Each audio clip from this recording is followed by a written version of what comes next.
10 inch முறுக்கு மந்த்ரா கடலை எண்ணெயில நானே பண்ணுது ஒரு சேலஞ்ச். உங்களால இந்த மாதிரி முறுக்கு செய்ய முடியுமா? மந்த்ரா கடலை எண்ணெயில முறுக்கு செஞ்சு பாருங்க. Okay?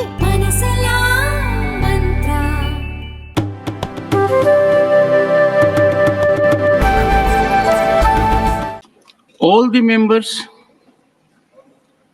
who had given their names to participate in the general discussion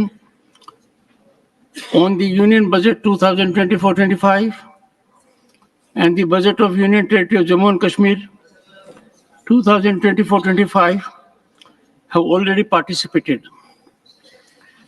Now the Honorable Minister of Finance will reply to the discussion. Honorable Minister of Finance.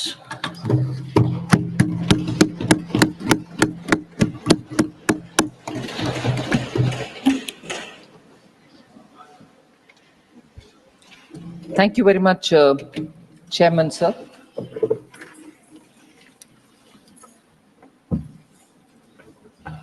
There's been a very robust discussion on the budget. I understand 83 speakers have participated in the discussion, and that actually shows the interest that honorable members have taken on the topic. After a brief introduction, which I would like to begin with, I'd go by issues, clubbing several members who have spoken on a particular issue, and so on for various different issues. And I'll also try to refer to the names of the honorable members who have raised these issues and while answering. Sir, this budget of 24-25 is actually a continuation of the interim budget. So the features of the interim budget, the critical aspects of it, are naturally subsumed into this regular budget. And since 2014, the principle which has guided us is the Sabka Saath, Sabka Vikas, Sabka Vishwas and Sabka Prayas, which continues in this budget as well, and hopefully will guide for the next 5 years.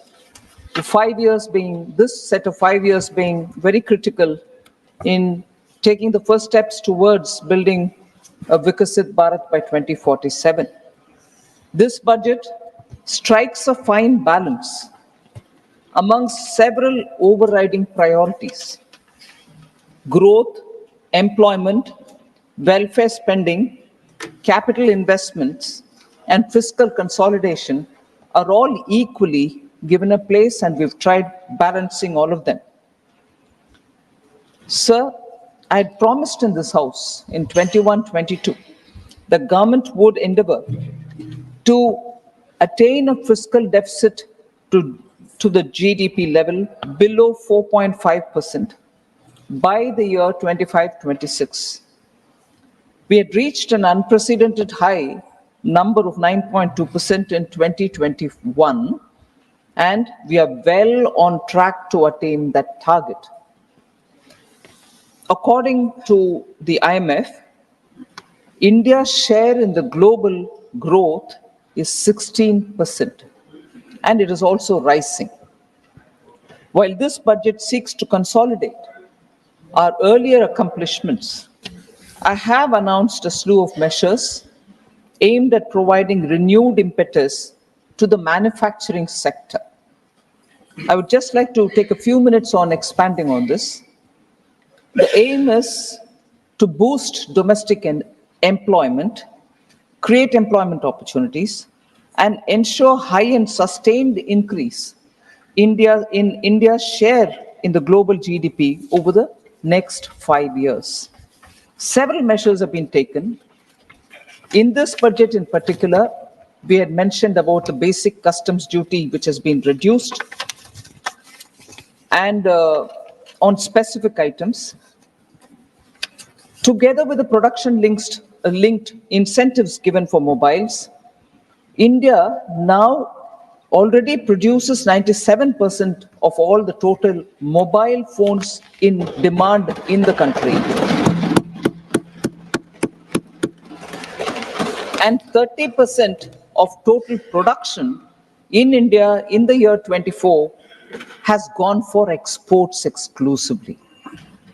So India's production-linked incentive scheme stands out as a successful scheme, taking this one example, and in the other 13 sectors, 14 together, 13 sectors also, we see a lot of interest in investing and producing so that India becomes a manufacturing hub. The production-linked incentive scheme, which was brought in because we wanted to attract a lot of investment into India, is seeing a lot of interest and continues to see a lot of interest in investors. Further, in this budget, we also set up a critical mineral mission for domestic production and for recycling of critical minerals. We also are envisaging overseas acquisition of critical mineral assets. Further, we fully exempted customs duty on 25 critical minerals and reduced the basic customs duty on 2 of them. 2 were differentiated from the rest for particular reasons. So reduction in 2 and full exemption for 25 other critical minerals.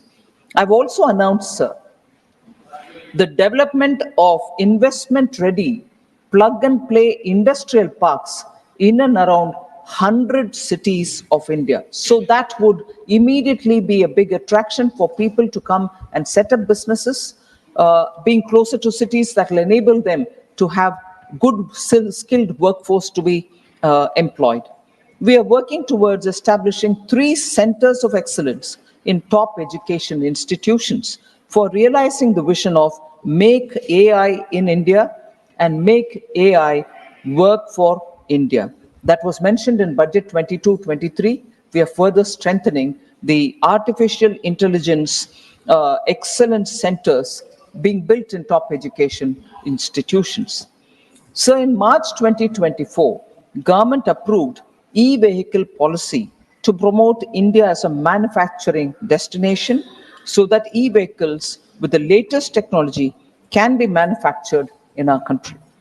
So furthermore, I go back to the point that I had made in 2021 budget about the new public sector enterprises policy, which clearly opened up all sectors in India for private participation also. Public sector will continue in critical core sector and strategically important sectors, but private sector has been now allowed into every sector, none of which is reserved for public sector alone.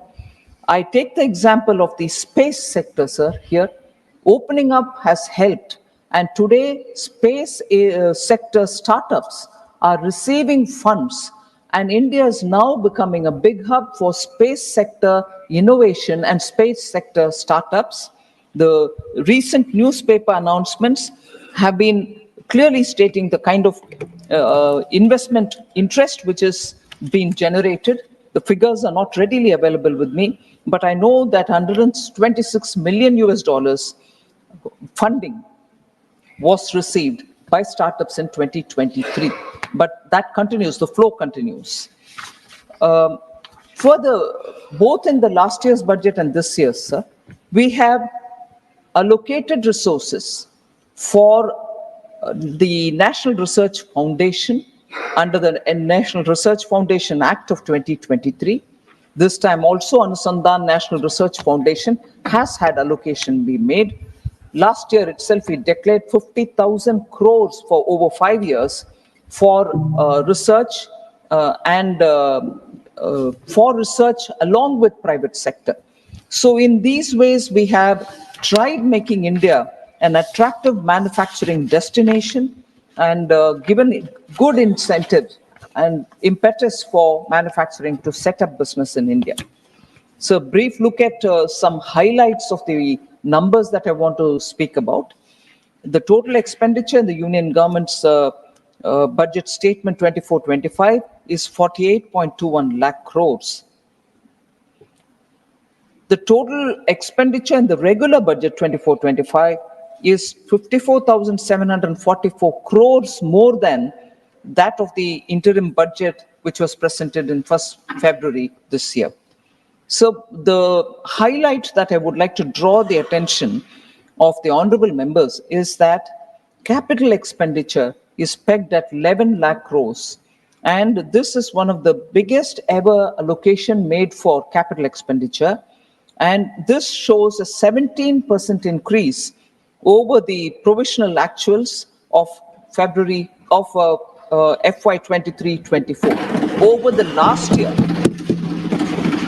17% increase over the last year. But in this context, I would like to highlight one important fact about the capital expenditure which happened during the UPA era. Capex allocation was 13.19 lakh crores between 2004-5 to 2013-14. The 10 years of UPA saw 13.19 lakh crores. Whereas during our 10 years ending 2024, the allocation for capital expenditure is 43.82 lakh crores. So the emphasis that we've given, particularly after COVID, for the capital expenditure being one of the very important routes through which the economy revival can be planned, has actually shown result, but the actual numbers are these. So there is also interest among members to know if the transfer to the states has been proper and as has been recommended by the finance commissions. I would like to underline that our unflinching commitment to cooperative federalism, the total resources proposed to be transferred to the state this year, 24-25, is estimated to be 22.91 lakh crores. This actually entails an increase of about 2.49 lakh crores over 23-24. Even compared to last year, it's an increase of about 2.49 lakh crores. Similarly, the outlays for all union territories has also increased from 61,118 crores in 23-24 to 68,660 crores in 24-25. So the states and the union territories are clearly getting in time the resources which are expected to be released for them. Although the budget documents have details of different schemes, I'm moving over to this point about sectoral allocations. So there is this interest to know if the allocations for certain particular sectors have increased or decreased. I would like to just give a comparative picture, sir. Agriculture and allied sectors in 24-25 received 1.52 lakh crores, which is 8,000 crores more than the last year. There is no reduction. Just for comparison, 2013-14, when the UPA government term was over, they had given only 30,000 crore. 30,000 crore then, 1.52 lakh crores now. Sir, education, employment and skilling, 1.48 lakh.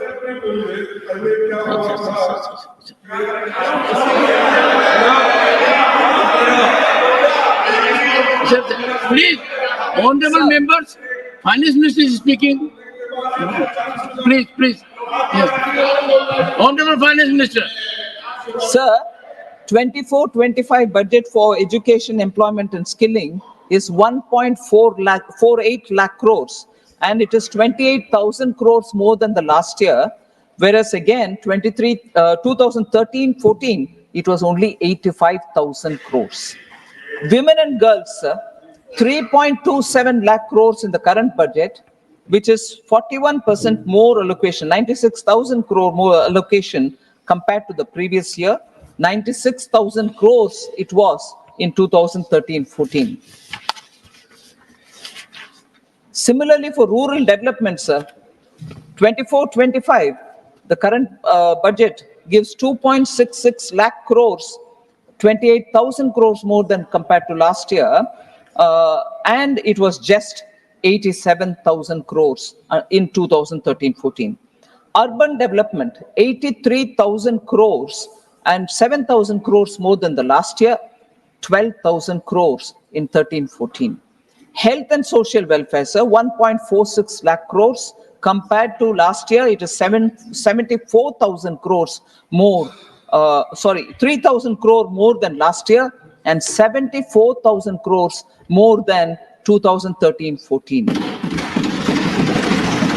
So also already mentioned about the fiscal deficit. I just want to highlight that we had projected 5.1% of the GDP as the fiscal deficit in the interim budget, whereas now when we presented the regular budget for this year, it has been brought down further to 4.9%, and we aim to reach the deficit below 4.5% next year, sticking to the glide path given in 2021. And it was also said in the budget speech that from 26-27 onwards, our endeavor will be to adhere to a path that ensures that the central government's debt as a percentage of GDP is on the declining trend. Our focus will be on that. So I'd like to mention in this August House that the average weighted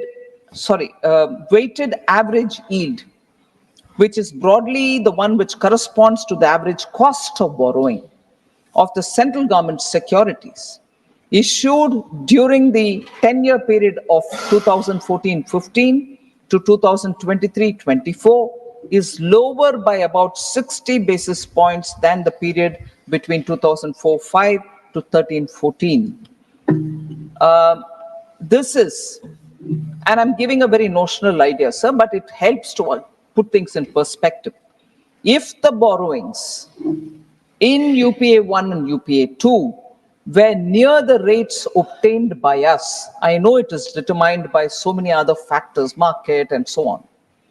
But if the borrowings in the UPA 1 and 2 were near the rates obtained by us, which could have been possible if they had our policies and our kind of credibility, it would have resulted in notional interest savings of approximately 35,000 crores for the government.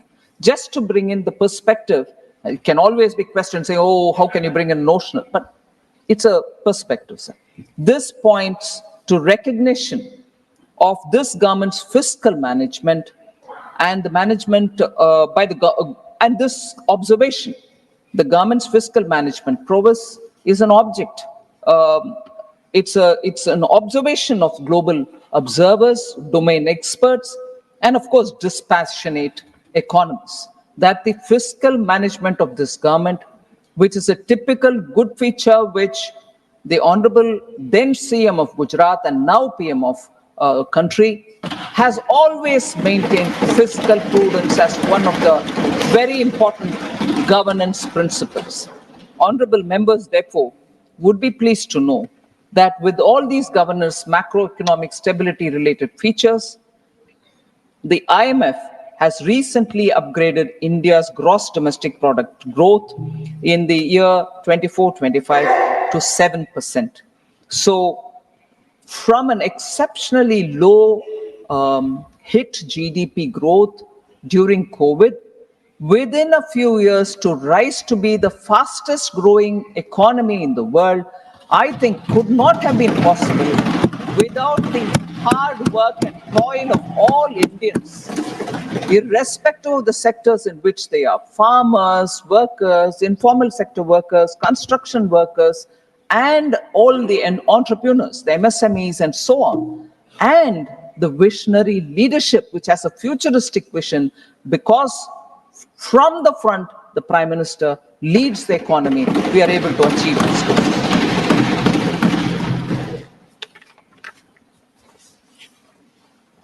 So I also presented the budget for the Union Territory of Jammu and Kashmir. I just want to highlight a few important features before I move on to responding to honorable members' issues which they had raised on the budget. So I'm happy to inform that the concrete steps that have been taken by the Union Territory Administration to free itself from the legacy fiscal distress related issues which they had inherited from the erstwhile state. And this has borne good results. With substantial financial support given by the Government of India, 17,000 crores have been provided as support in the union budget of UT this year. The fiscal deficit to GSDP ratio of the Union Territory of J&K is estimated at 3% for the financial year 24-25. There is clearly a sign that public finances of UT of Jammu and Kashmir is now back on the rails. The government has worked very hard, unhindered, towards fulfilling the development aspirations of the people of Jammu and Kashmir with great sense of fiscal responsibility.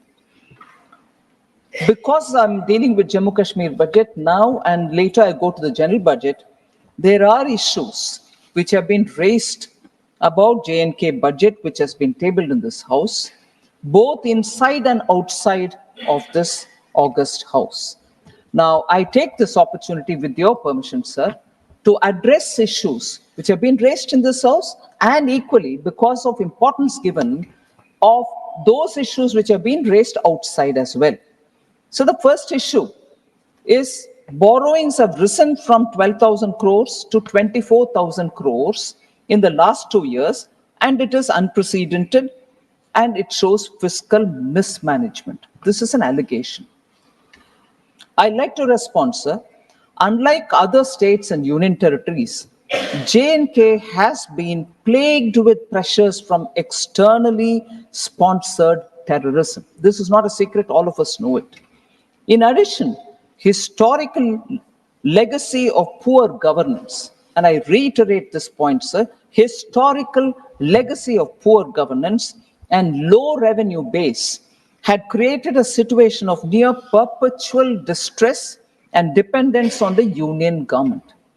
Just no way in which the state could have run without the union helping them, and that is how the main feature of J&K's state's budget was and also the economy was.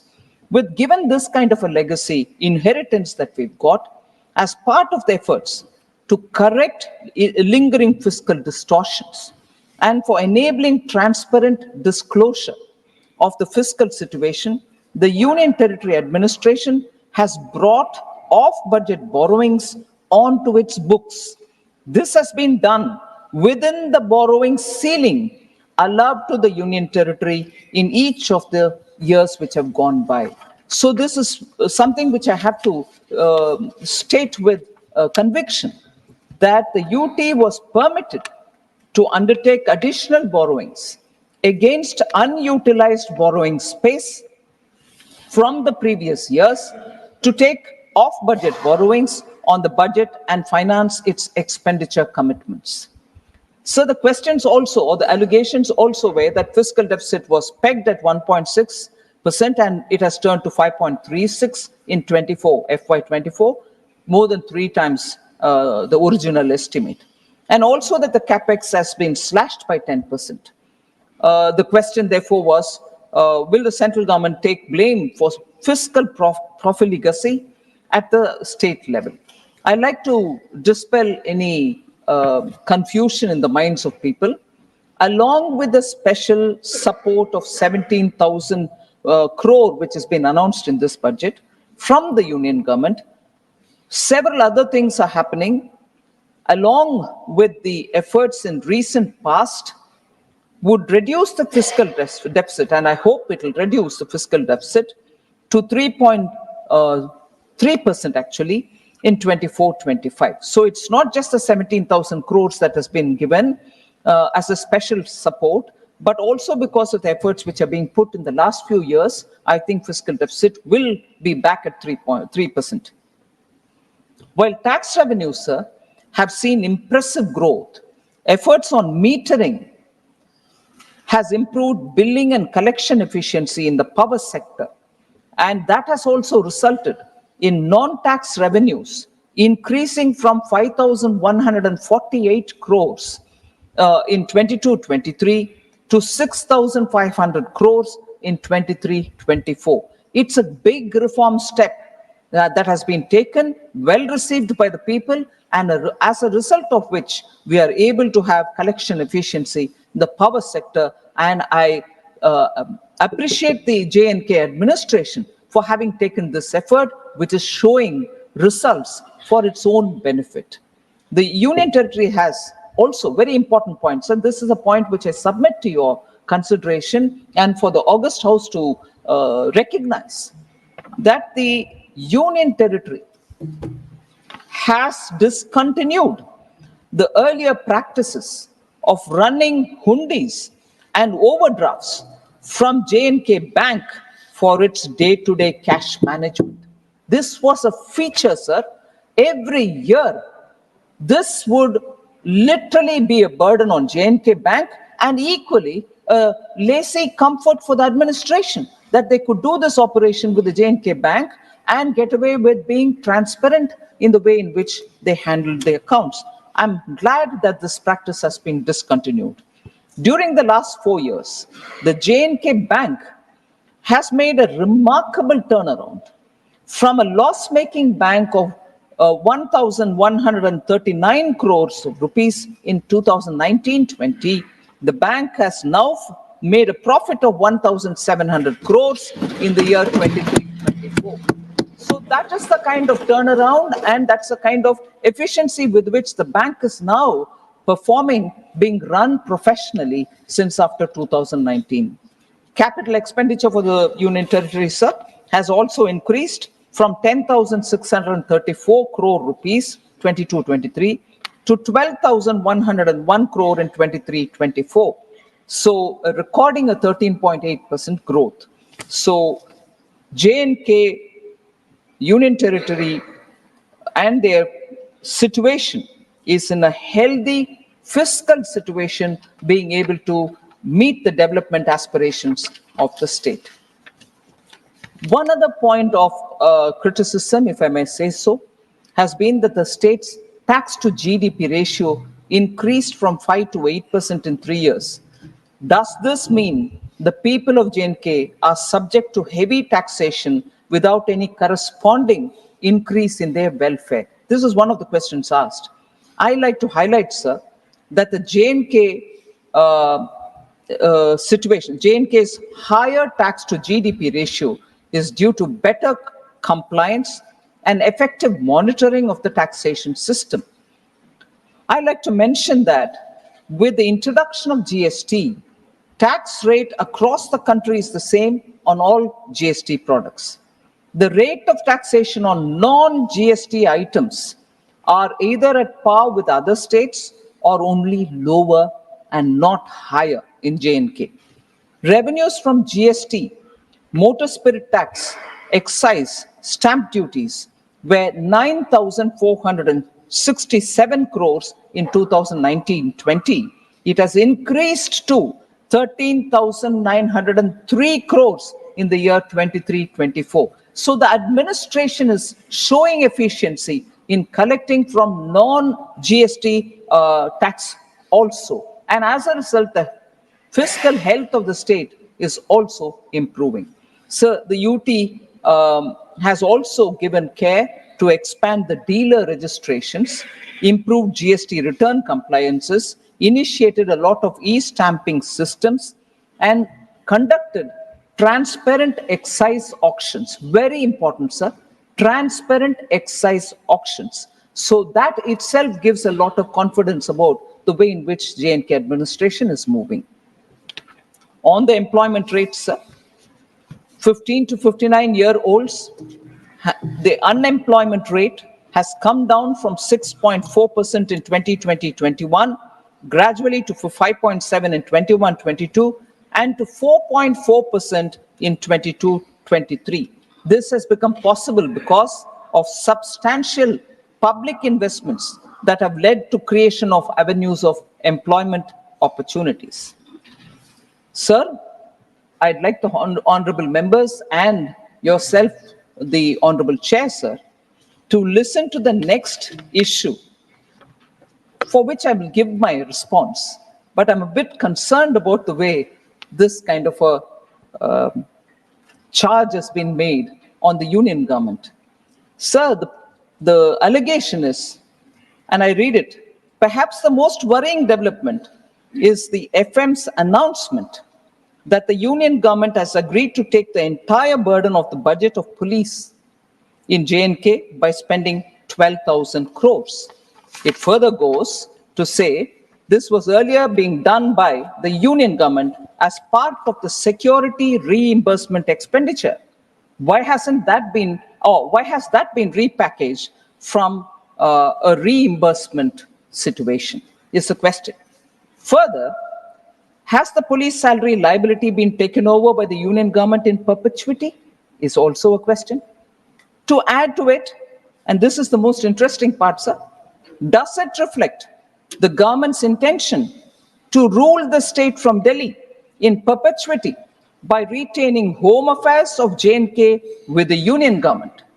Will the FM commit in the House that taking over police salary liability is not a Trojan horse? I'd like to respond to this, sir. The scheme on reimbursement of security-related expenditure continues even today. So it has not been discontinued. Had it been discontinued, you will have the suspicion. But when it has not been, why would you have the suspicion in the first place? Or is it being not cared for, or you want to put it in the side and still generate a conversation based on just your apprehensions? I'm not sure if it is a responsible way to approach this issue. Second, sir, if at all, and I'm saying this with a bit of a hesitation, but I want to say this. If at all, sir, there was a Trojan horse as regards J&K, it is Article 335A and Article 370, which were the real Trojan horse, because it was not even made as a part of the constitutional amendment. It was just put in the appendix as though that's also part of the constitution, but it was not duly brought as a constitutional amendment. But for those who are carrying that constitution nowadays and showing it, they should explain to us, was that not a deceit? And is that not the Trojan horse to keep J&K not integrated with India? With that done, with that kind of a Trojan horse approach, you're asking us that when we take the burden of J&K police money, so that the J&K administration will have more money to do developmental activity and the center can take the salary of the J&K police, to insinuate that this is being done with an intention of for perpetuity. I'm sorry, this entire approach is making me wonder if this is being done deliberately so that there can be a kind of a, atmosphere created of doubt about India, about India's governance, about India's federal structure. This approach, I'm sorry to say, sir, is not healthy. And to just put it out, to say that this is how we perceive it. You've been in governance for more than 70 years. Not 70, 50, 40 years. I'm sure you understand the significance of what is going on and the way in which that state is being restored back to be a part of India. We belong to a party, sir, which firmly believed from the beginning, from 1947, Ek Desh, Ek Nishan, Ek Vidhan, unlike the Congress party. Sir, and I'm afraid to say, separatists who are self-proclaimed are coming into the Congress party with red carpets thrown for them to come in. Separatists who were the ones who caused permanent and perpetual problem there. Now post 2019, we are at least being able to develop the state even as we are containing terrorism. Whereas now, like earlier, terrorists are being self-proclaimed terrorists are also being welcomed in the Congress party, sir. Sir, Therefore, Not yielding. She is not yielding. Mr. Ranjit Surjewala, she is not yielding. Okay, go ahead. sir, Please, threat to let's not have this cooperative practice. federalism. This side also, please. Threat to cooperative federalism is a topic on which there's been a lot of discussion based only on the fact that the budget speech mentioned only 2 states and it did not mention other states. Yesterday in the Lok Sabha too, I addressed this matter, sir. I wanted to highlight the fact that total resources allocated to transfer to the states in BE 24-25 is 22,91,182 crores, and that's an increase of 4,93,645 crores over the last year. So transfer to the states are going unhindered as per the recommendation of the Finance Commission. And I'll further elaborate that when I come to some of the members who have raised questions in particular on that topic. So, sir, in this respect, again, the threat to cooperative federalism issue has been raised by several honorable members, inclusive of former Finance Minister Chidambaram, Jawahar Sarkar, N.R. Elango, Shri Honorable Member Shanmugam, C.V. Shanmugam, and also Muhammad Abdullah. So there are many members who have raised this. And on that, sir,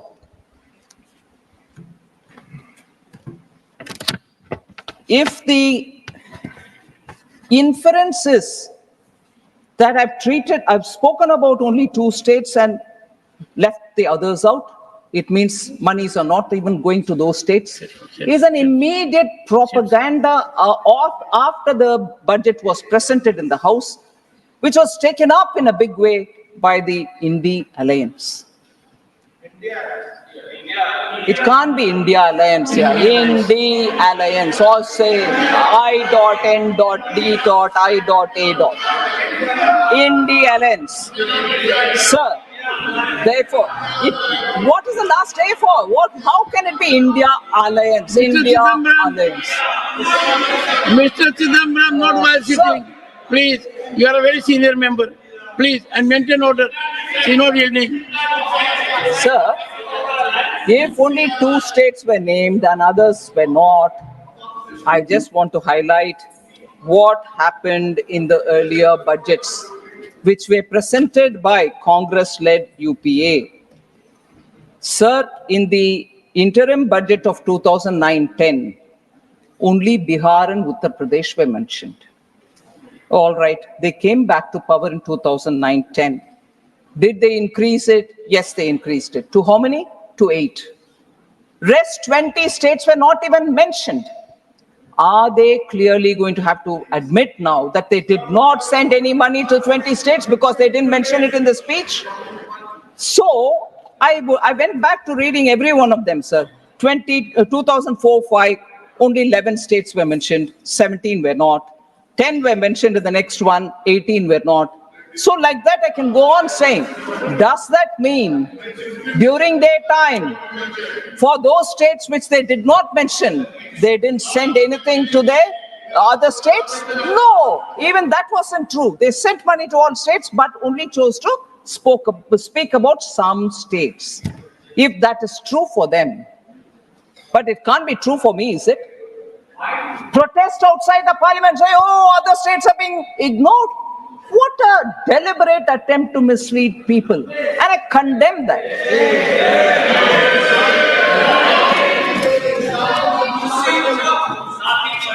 Sir,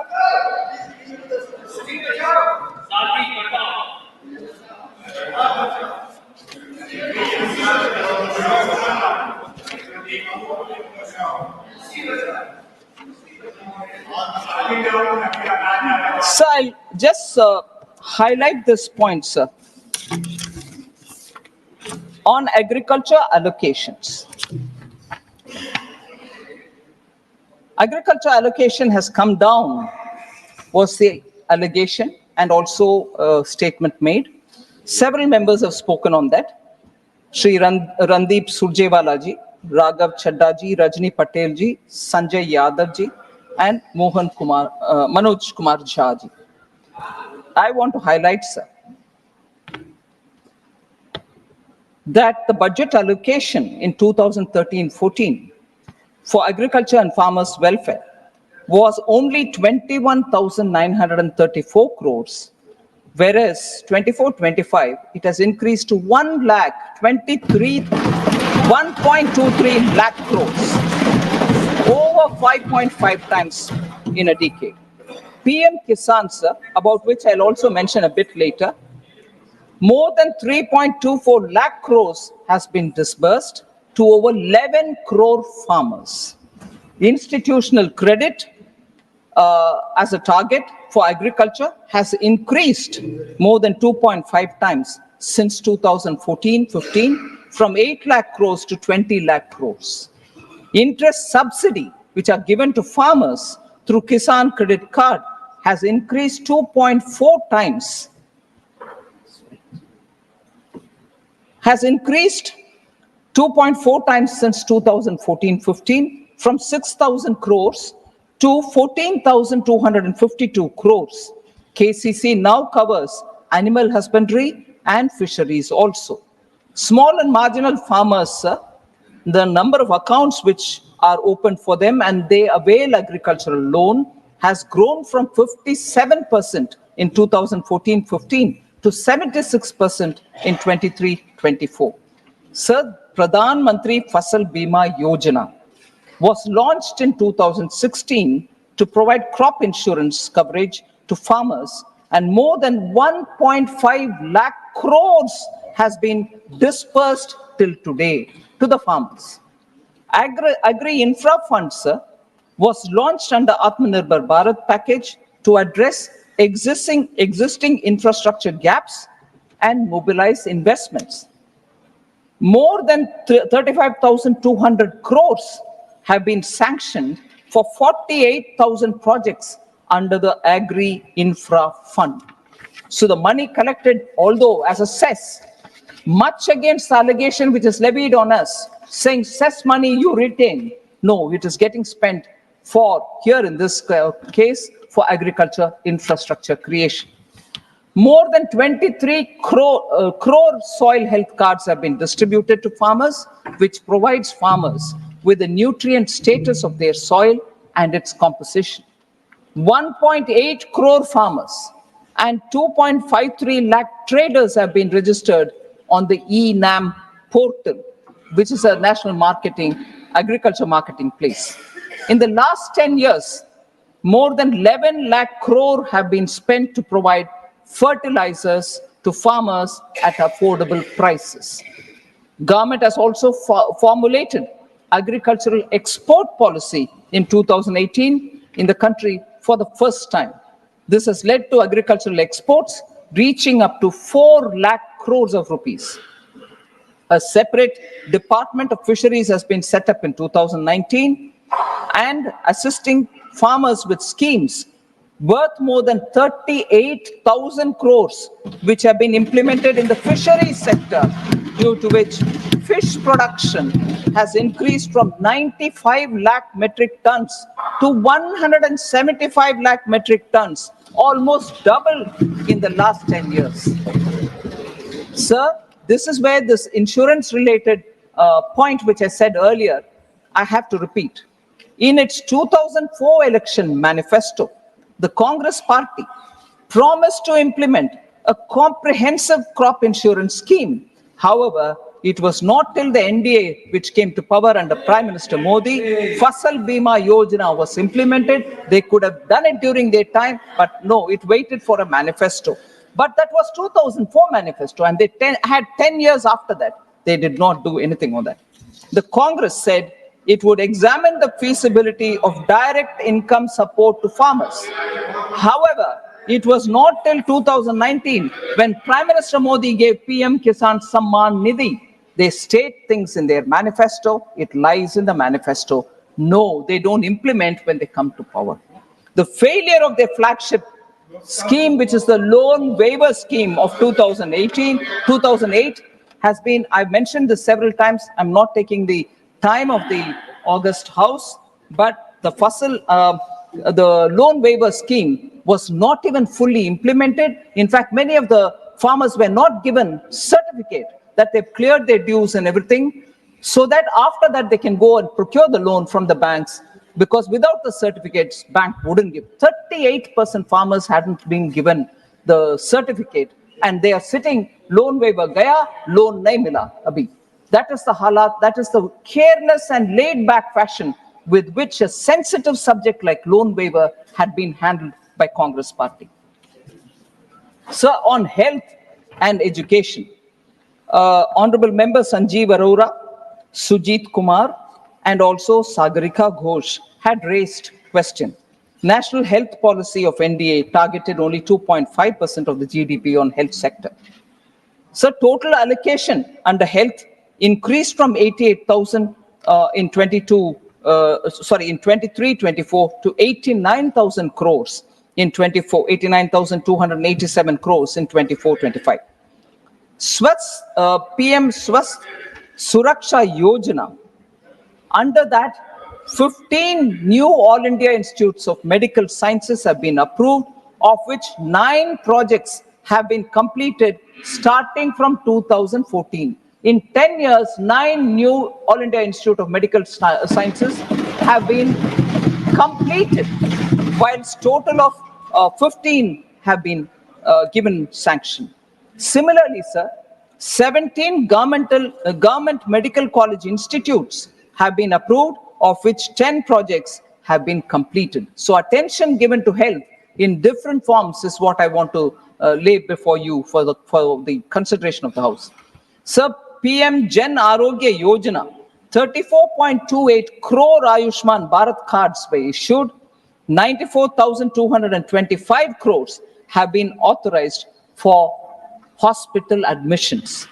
So the out-of-pocket expense of patients are all being brought down because of the various measures which have been taken out. Under Mission Indradhanush, cumulative total number of children vaccinated is 5.42 crores. Cumulative total number of pregnant women vaccinated is 1.31 crores. So the Pradhan Mantri Dialysis, National Dialysis Program, sir, has been implemented in 748 districts at 1,485 centers, and it deploys 10,077 hemodialysis machines. A total of 23.33 lakh patients have availed of this facility of dialysis. 2.7 crore hemodialysis sessions have been held as of 30th April 2024.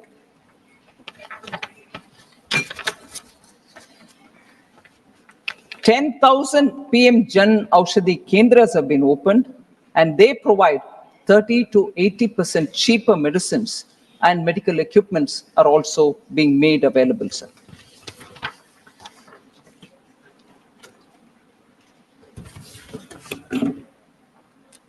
Sir, on unemployment, several members have spoken.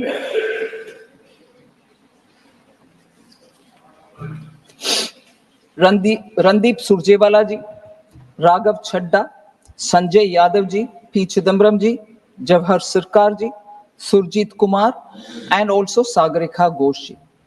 Sir, first of all, I'd like to present before you that our policy is to make youth competent, saksham.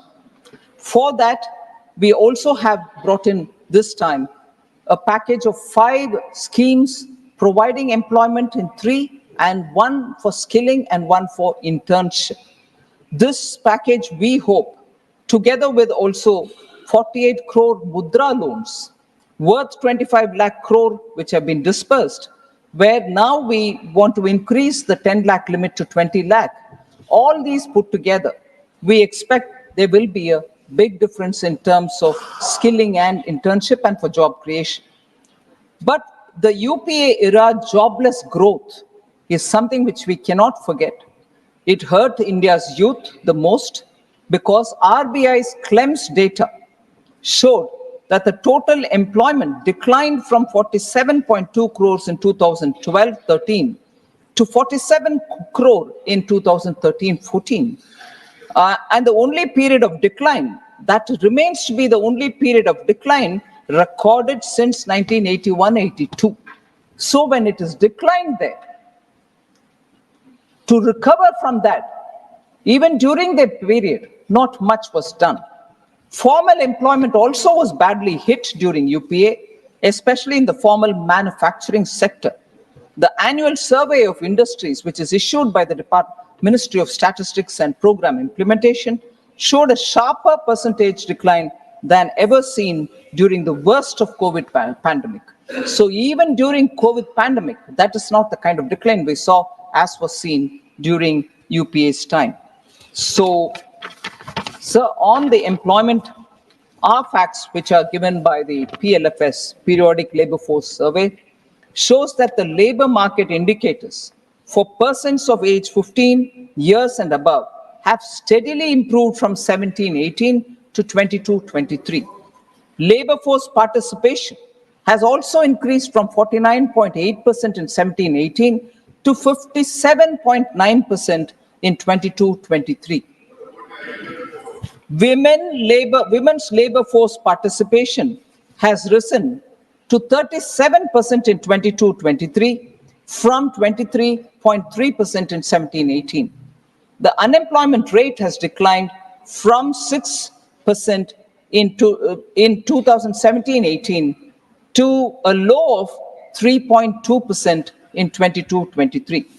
Youth unemployment, that is the age between 15 to 29, has declined sharply from 17.8% in 17-18 to 10% in 22-23.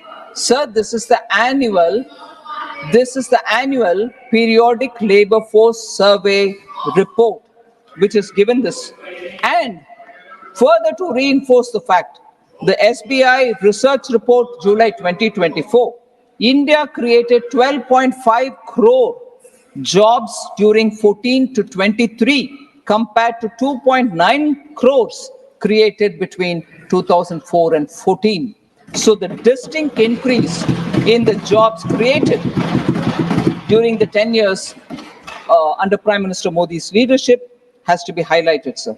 In the last decade, the employability of Indian youth has increased sharply, rising from less than 34% in 2014 to over 51% in 2024. And we'll further improve it through the PM's package on employment and skilling.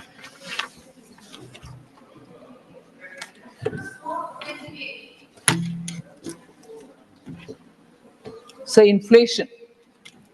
There's been a lot of discussion on that, sir. I'd like to give the data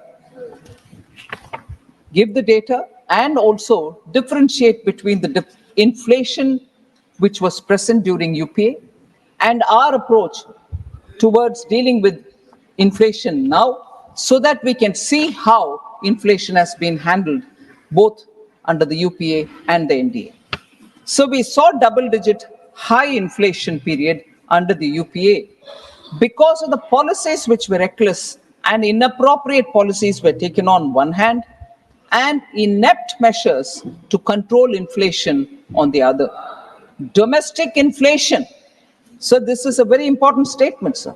Domestic inflation used to be higher than the global average. That is very significant to be noticed.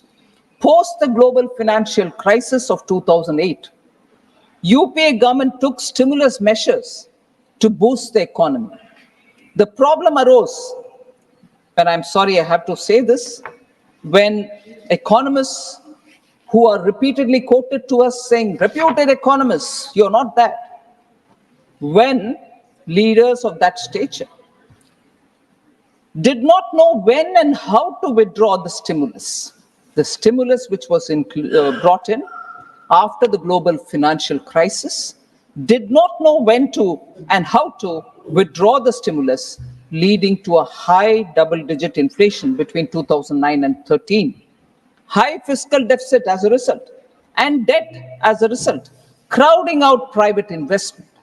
Sir, between January 2012 and April 2014, retail inflation was more than 9% in 22 out of the 28 months. So let's understand the gravity of this inflation, which we have noticed during that time. No supply side measures were effectively taken in those days, and as a result, relief, even partial relief, was not available for the consumers. UP inherited a very stable macroeconomic environment. Atalji, when his term was over in 2004, had left behind a very strong Indian economy. Inflation was only at 3.8% from 99 to 2000 and to 2003-04. Comparatively, average annual inflation rose to 8.1% between 2004-05 and 2013-14. Where is 3.8% and where is 8.1%, sir? That's their record on inflation handling. High fiscal deficit, decreased prioritization of capital expenditure, and that contributed to sustained high inflation, averaging double digits. For example, sir, India's inflation averaged at 10.1% January to April 2013, compared to the average of 3.9% across all the emerging markets. If emerging markets are countries where we can compare ourselves, they were only at 3.9%, whereas you had UPA keeping our inflation at 10.1%.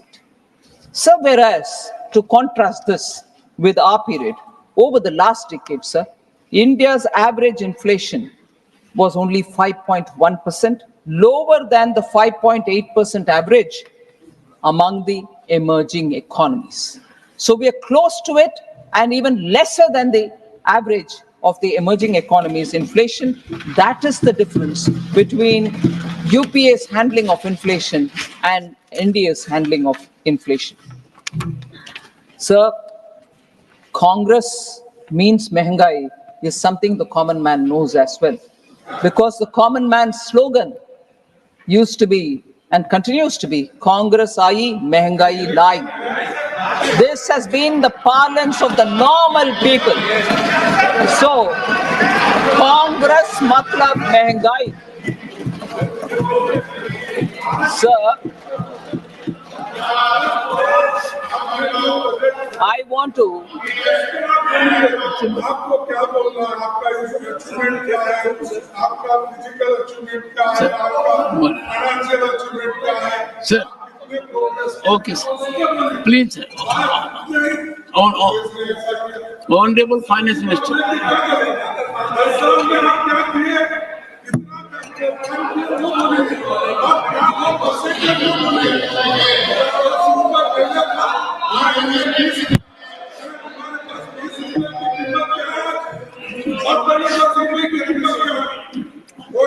Honorable Finance Minister, please.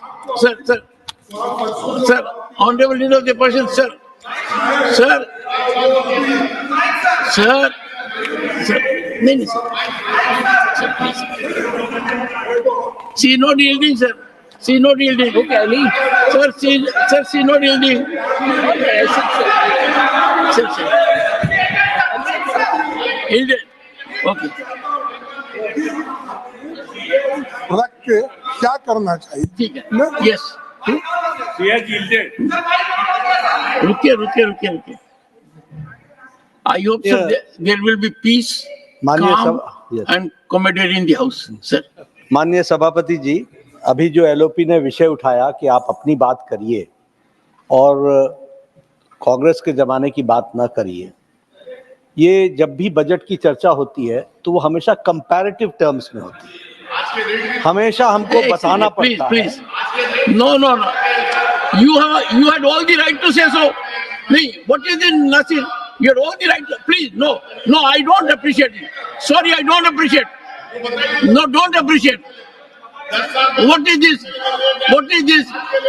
Forget about it. Nothing is going on record. Why are you saying so, sir?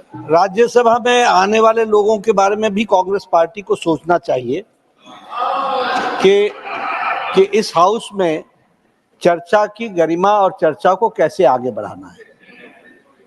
मैं यहाँ पर सिर्फ माननीय वित्त मंत्री श्रीमती निर्मला सीतारमन जी जो बात कह रही थी उनके पक्ष में हाउस को ये बताना चाहता हूँ कि बजट रिलेटिव और कंपैरेटिव टर्म्स में बताया जाता है। हमें अगर विकास बताना है तो हमको बताना है कि हम कहाँ से चले और कहाँ पहुंचे। हमको यह भी बताना होता है कि हम किस गति से चले, और हमको यह भी बताना पड़ता है कि हमने एक लॉन्ग लीप ली है, एक लंबी छलांग ली है। और जब हम ये लंबी छलांग लेने की बात करते हैं तो हम अंधकार से उजाले की ओर जाते हैं, और उसका पर्यायवाची जब हम ढूंढेंगे तो 2014 के पहले अंधकार दिखता है और 2014 के बाद उजाला दिखता है। Honorable Finance Minister, Honorable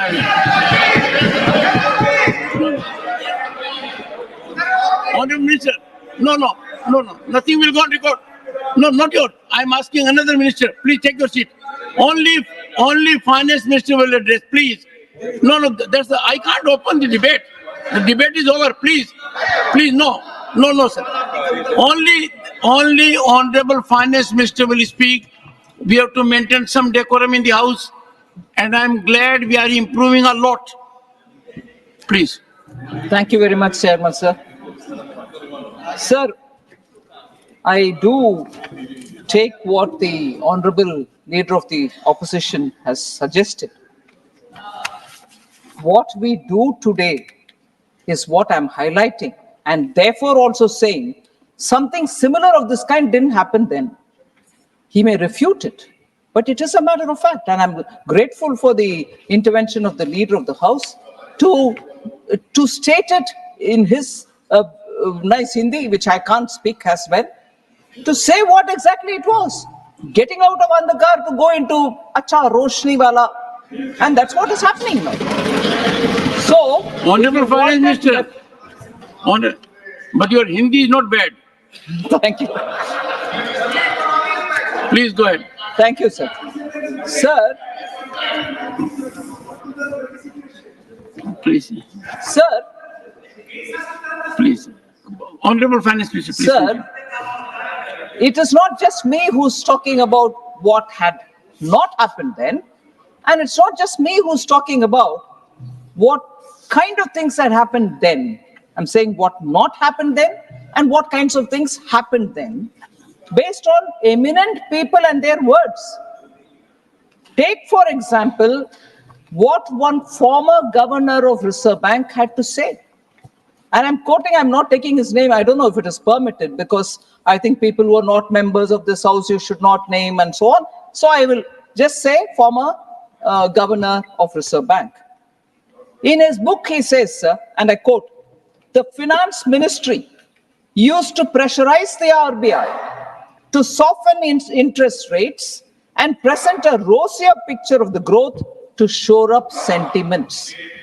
You were not able to perform in the economy, managing the inflation, giving stimulus to growth and leading the country to have better growth, but you're asking the RBI to give a rosy picture so that the sentiments don't get affected, because that sentiment and the kind of impact it was having on the economy is where we went to being fragile 5. And fragile 5 economy is a fact which was before them, but they couldn't act on it. Instead, they put pressure on Reserve Bank. So what you need to do constructively, you don't do. On the contrary, you do such things. And I'm not saying it. Reputed, respected, former bureaucrat who was also the governor of Reserve Bank has written it. So I want to just highlight, sir, whereas what kind of efforts we have made to keep inflation under control is something which I want to say now for members who have been very keen to know what is happening today. I'm telling you what's happening today. Please make a note of it.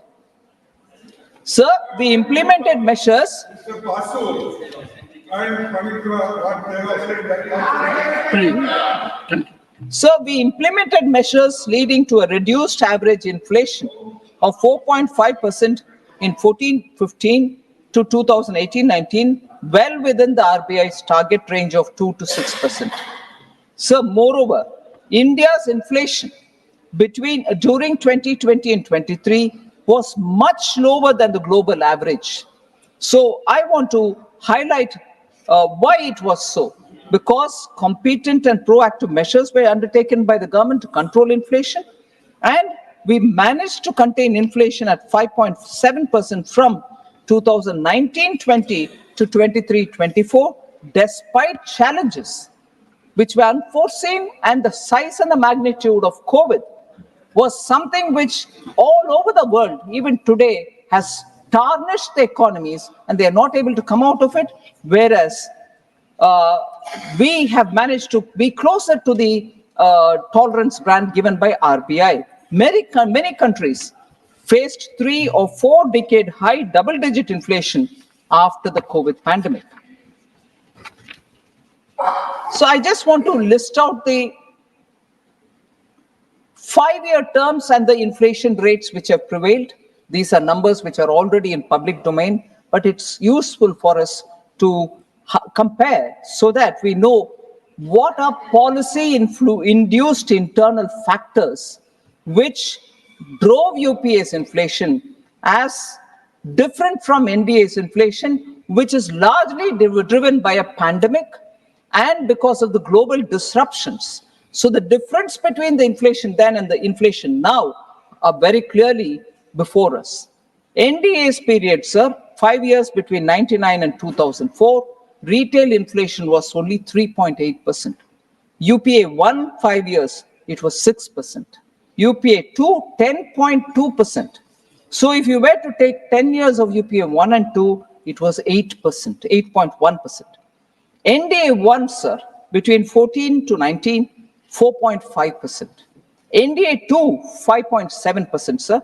NDA 1 and 2 put together, 10 years, 5.1% inflation. Where is 5.1 and where is 8.1, sir, of the 10 years then, 10 years now?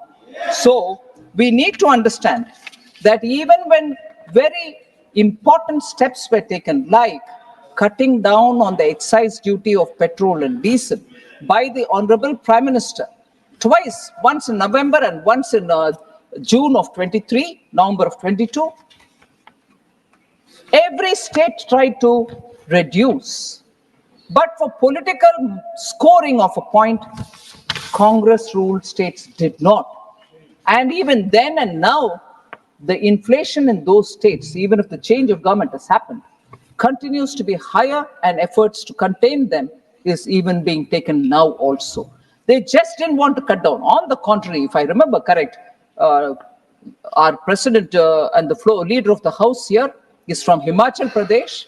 The first thing the government did there after being elected was to increase the price of petrol and diesel. Now the cry for inflation in this house, questions on what action you're taking to contain inflation. Congress government in Himachal Pradesh, a small state, increases the price, and here the lecture is about contain the prices, bring it down. Congress can do that. So was the effort, so was it in Karnataka. So in inflation and containment measures may be questions on us, and we are willing to answer. But what about those states which are being governed by Congress? The steps that we've taken, the steps that we have taken to control inflation, sir, strategic policies for targeting inflation have been taken. PM Garib Kalyan Anna Yojana is to make sure that people get the bottommost layer, poorest people get their grains at least, so that they can have some kind of assurance that they have something to feed their family with. Government continuously offloads wheat and rice from the central pool under the open market sale scheme to increase availability in the market. Steps that we are taking. To prevent hoarding and unscrupulous speculation, traders and wholesalers, big chain retailers, and processors were required to disclose their stock positions of wheat and rice. We follow them, we pursue with them, and then ensure that the stocks are coming into the market. Under the price stabilization fund, sir, a dynamic buffer stock of pulses is maintained and calibrated release of stocks contain the price, and we keep procuring to increase the buffer stock. Basic duty on crude palm oil, crude soya bean oil, and crude sunflower oil was cut from 2.5% to nil, so that crude oil can come into India, edible crude oil, and that can be refined, creating jobs, at the same time making edible oil available in the country. The agri cess on oils was reduced from 20% to 5%. So we are reducing the revenues that we are earning, but making sure people get affordable price commodities which are important. On January 15th, 2024, this duty structure has been extended to 31st March 2025. So edible oil can be distributed with affordable prices, sir. We have also taken measures to make sure basic items like atta, rice, chana dal, and moong dal are distributed in the Bharat Atta, Bharat Rice, and Bharat Chana Dal and Moong Dal branded, so that they can be sold at affordable prices. Per kg cost of atta is 27 rupees 50 paise. Per kg rice is 27.50. Chana is 60 rupees a kg. And Bharat Moong Dal is at 107 a kg, 93 for Sabut Moong Dal. These are being sold. 7 lakh tons have been sold of atta, 13.98 lakh tons of rice, 11.52 lakh tons of chana dal, and 2,984.37 tons of moong dal, both put together, Sabat and Dula, are sold, which means people are benefiting from the wholesale distribution, which is under the brand Bharat. So therefore, sir, I want to make sure that the efforts taken by this government to contain inflation are informed to the honorable members, and they know that we are taking the necessary steps. Quickly on Poshan Abhiyan, sir, and Saksham Anganwadi, the question which Sujit Kumarji from BJD had raised. Poshan and Saksham Anganwadi allocations have only increased and not come down. 20,554 crores in 23-24 to 21,200 crores in 24-25. On per capita income also, say RJD Sanjay Yadavji is questioned. Sir, per capita income at constant prices grew at an average rate of 4% during 2012-13 to 2013-14. In all subsequent to those 2 years, except in 2019-20 and 2021, which were the pandemic years, the growth in per capita income at constant prices was higher than 2012-13 and 13-14. I can just read it out at constant prices, sir. 12-13 is 3.3, 13-14 is 4.6, and so on, except when in 2021 it was minus 8.9, it has recovered to be 5.7 now. So per capita income issue is also something I want to address.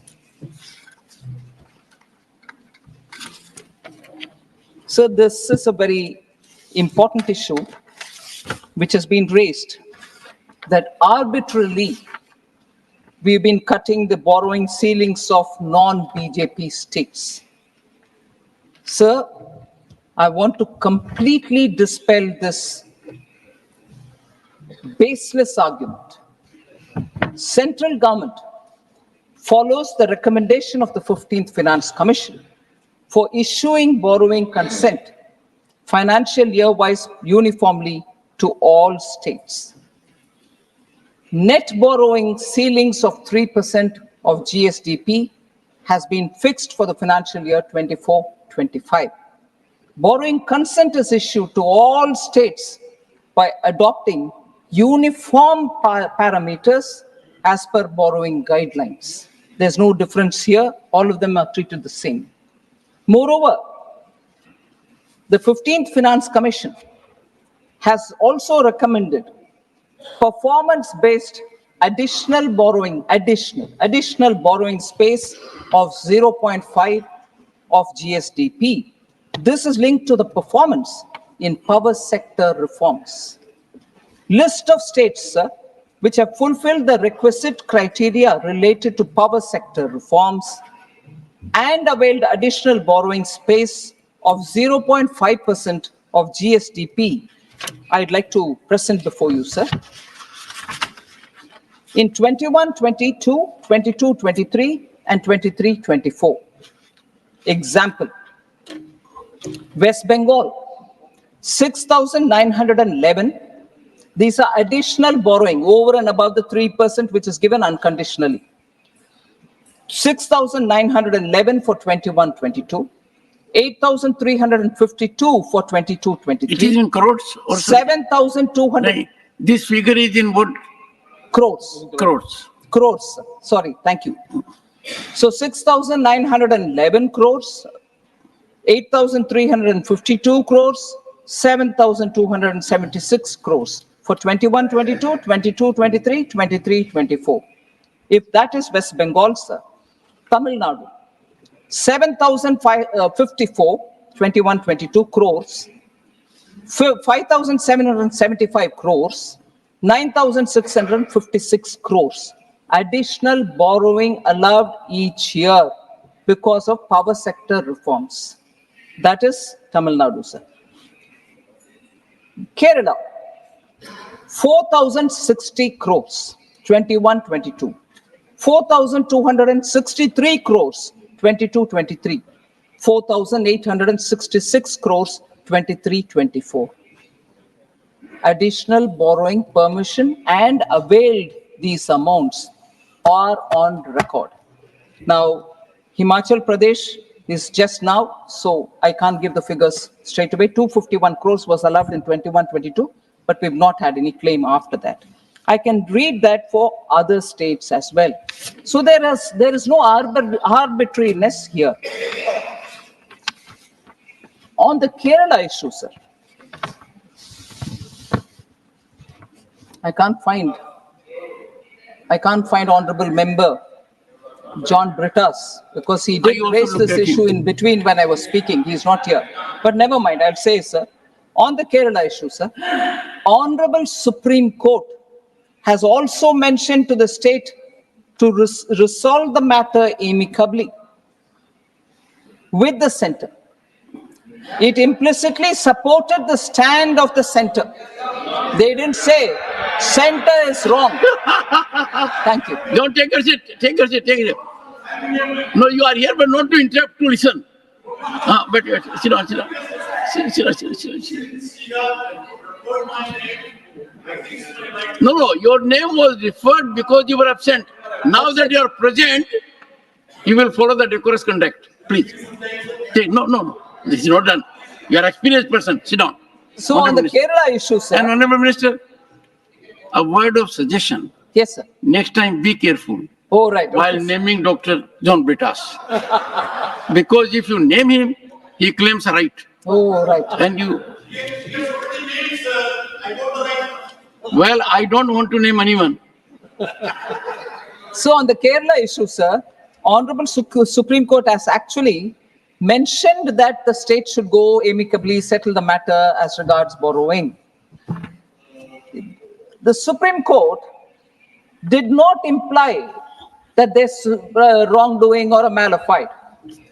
If I can infer it, sir, implicitly supported the stand of the center. I'll quote just one small paragraph, sir. The plaintiff state, Kerala, has failed to establish the three prongs of proving prima facie case: balance of convenience and irreparable injury. State of Kerala is not entitled to interim injunction as prayed. So the subject of Article 293, whether the center should do it, should take an oversight mechanism, all this may be now. Please maintain decorum. No. Please take your seat. Please, only an interruption for, please, So, Honorable Finance, please continue. Please continue. Dr. No, John wait a minute, Peters, sir. don't make it a habit. Please, Sir, please. Okay. I want to just pick on the word he uttered, sir. Sir, Honorable Member John Brittas, I wanted to refer to him because he was not here. You were gracious enough to say, oh, he's come, you talk about it. Then there was this little banter about whether he gets a right to. I've not mentioned anything about him till now, but he would, in the interest of his state, want to speak something. But to imply that I'm picking and choosing to my convenience is because he has not heard what I said earlier, or not even was here to hear what borrowing, additional borrowing over and above the 3% which is given unconditionally has been given to Kerala over the 3 years. He was not even here to hear it. And to say, no, she's picking and choosing. No, I've Please. given a comprehensive picture of what the additional borrowing is, which is a conditional borrowing. But earlier, the 3% was completely given, was all said, sir. Unfortunately, John Brittas, honorable member, was not here. Now to say she's picking and choosing, no. I've given the whole story and I'm picking and choosing one line, which is important for establishing center's credibility. So, One sir, second. Honorable Finance Minister, based on the constitution, Honorable Finance, what I find is Dr. John Brittas makes impact when he is absent, makes impact when he is present. Now, take your seat. Honorable Finance Minister. sir, No. This is never done, sir. You know it more than I do. Please, sir. No. Sir, based on the constitutional provisions, Please, go ahead. Please. sir, based on the constitutional provisions, sir, the Sir, I government can't of restart the India, debate. I say, oh, okay. Normally, when I ask a speaker to look at me, then I thought it is best to have eye contact also. Please, go ahead.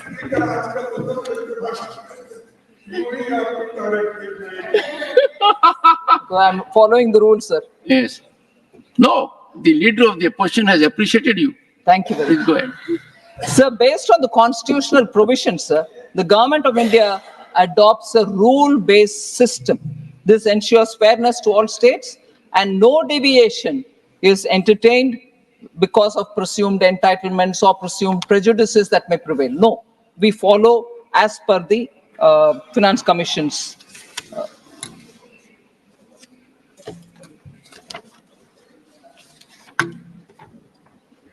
So they related somewhat to this was this question on tax devolution to states is less than what is recommended by Finance Commission, a point that Sri N.R. Elango from DMK had raised. I'm not sure he's here. And you also have Honorable Member, Senior Member Tiruchi Shiva. I want to take a minute on this one, sir. We've heard members raising this voice that center does not devolve actually 42% or the 41% post J&K becoming union territory. I want to clarify on this a bit. Finance Commission, sir, recommends devolution of taxes as a percentage of net proceeds as defined in Article 279 of the Constitution. Net proceeds. Net proceeds is calculated after deducting cesses, surcharges, and cost of collection from the gross tax receipts. So the first matter is gross tax receipt. From there, you remove cesses, surcharges, and the cost of collection, and then you arrive at net proceeds. And it is from the net proceeds is the devolution of 41% or 42%. Sir, it is wrong to calculate devolution based on gross tax receipts and then claim that the center is devolving less than what is suggested by the Finance Commission to the states, because the mandated amount, which is 41%, is based on net proceeds and not the gross tax receipts. So it should be noted, sir, the devolution is not the percentage of GTR, but it is a percentage of the net proceeds. Center has always given the prescribed percentage. from the net proceeds without fail to the states. And who arrives at the net proceeds? Does the center decide the amount? No. The net proceeds are certified by the CAG. It is that amount which the CAG gives you as net proceeds is this much. So on this, you will devolve 41% to the states. So I cannot choose saying net proceed is only this much and not another. That is done by the CAG. Every year it does. It's not as if it is done 1 year. Net proceeds is decided by the CAG every year. And also, I want to highlight this point because I want to elaborate on that for 1 minute. This is decided by CAG every year. And if there are any dues pending to the states, it is also immediately released. Now, with this said, I want to highlight and draw your attention, Chairman, sir, Deputy Chairman, sir. I want to inform the members that our government has devolved 82,000 crores as a part of the tax devolution after the CAG, after obtaining the CAG certificate in March 22. So what is special about it? I'm claiming that every year I'm giving it in time. So why am I mentioning only this 82,000? Sir, from 1996-97 to 2014, when Prime Minister Modi comes in, between 96 to 2014, there was a due, accumulated due of 82,000 crore on tax devolution, which was not devolved. And no government in between had taken a call on it. We cleared it after the CAG gave the certificate in March 22-23. 82,000 crores pending from 96. No, you're not giving me 42 as per. You go on a wrong calculation on not net proceeds, but on GTR. And also not recognize the fact, भैया 96 से जो pending है, उसका भी हम clear कर रहे हैं 22 में. States को कैसे मोदी जी अलग तरीके से डील करते हैं सर? नहीं करते हैं. वो भी चीफ मिनिस्टर रहे, उनको मालूम है स्टेट्स का दिक्कत. हर पैसा हमने समय पर दे रहे हैं और 82,000 करोड़ जो पेंडिंग था फ्रॉम 96 उसको भी हमने ही क्लियर कर दिया.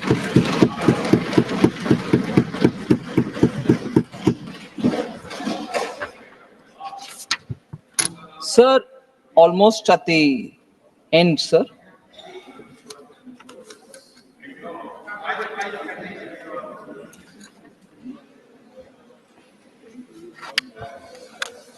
Sir, former finance minister, probably in the concluding stage of his speech, I was also here hearing him, had said, I've got 5 questions for which I want the finance minister to answer.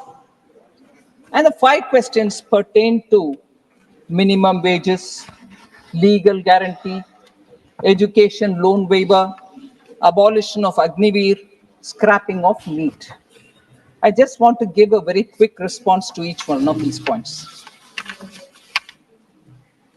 Sir, minimum wages of 400 a day. Sir, I'm referring to the Honorable former Finance Minister, sir, who had raised 5 questions and wanted us to answer.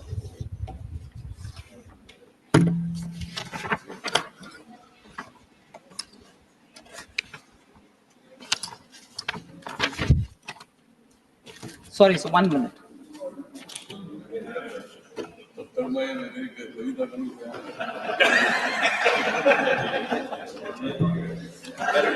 I think, but the best that has happened is the Honorable Finance Minister has not taken the.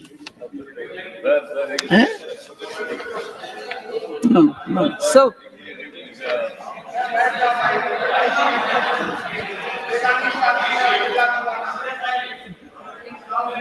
No. The Honorable Minister is also declare a appointed, but minimum not this wage of occasion. 400. Not this occasion. Yes, not you. There is another Honorable Minister behind you. Oh, okay. So my problem is I'll have to find some mechanism. If there are honorable ministers and the second one rises, then if I tell one, the other one may misunderstand it. Honorable Minister, please. Yes, sir, I'm just responding, sir. But I'm not addressing the Honorable Finance Minister. Yes. Mr. Thavle, please. For the चलो कम से कम आपने ऐसी चर्चा तो की जो थोड़ा सी हंसी मजाक की हुई. Otherwise, you are very serious when you make an Sir, he observation. raised 5 questions. Please. Honorable, please, Honorable Minister. No, I will not allow. If I had to allow, I would have allowed leader of opposition. I will not allow anyone. He had raised I will 5 not allow anyone. questions, sir. On which he said, why can't 400 rupees be declared as the minimum wages per day? Sir, I think he is talking about Manrega Act and through which declare a minimum wage of 400. I just want to highlight on that presumption that Manrega Act of 2005, sir, Section 6(1) of the Act says, notwithstanding anything contained in the Minimum Wages Act 1948, the central government may, by notification, specify the wage rate for the purposes of the Act. It says that. And says, provided, that's a proviso, provided that different rates of wages may be specified for different areas. I also think because, probably because it was mentioned in the Congress manifesto, I'm a bit hazy on it, but his demand was 400 rupees per day minimum wage. Why won't you want to declare it? So I want to highlight, sir, the Rural Development Ministry, which deals with Manrega, since UPA time, has been declaring the minimum wage, and these are decided based on changes in the CPI-AL, that is Consumer Price Index Agricultural Labor, which reflects inflation in rural areas. It's based on that every year some kind of a notification comes. This has been the practice since 2005 to 2014. Our government has also followed the same principle. I don't know if I can use this saying in the English language. What is sauce for goose is the sauce for gander as well. One is therefore tempted, sir, therefore, to ask the form of FM, what prevented the UPA from notifying a uniform wage rate under the Manrega when it was in power? They didn't do it then. But now, if he is quoting the Manrega Act and demanding that Government of India declare 400 rupees as minimum wage, I would want to also highlight, and I'm sure being a legal mind, he would be aware of this nuance. The Minimum Wages Act of 1948 also empowers the states to fix minimum wages with respect to categories, various categories of employment, unskilled employment, and so on. So in the states, minimum wages are again fixed differently for different states. So permit me for a minute, sir.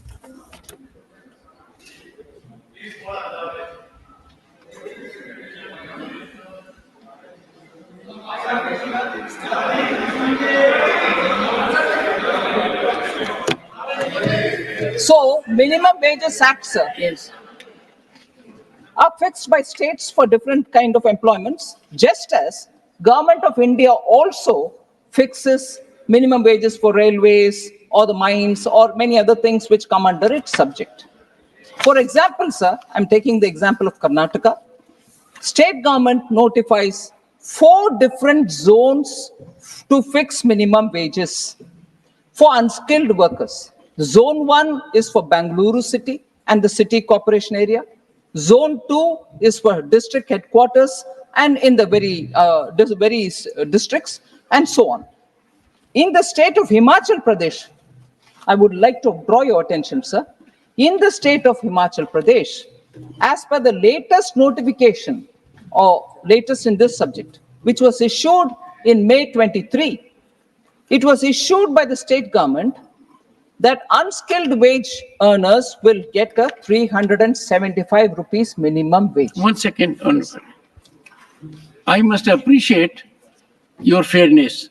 You touch the state of the leader of the opposition, and next you are touching the state of leader of the house. So that even balancing has taken place.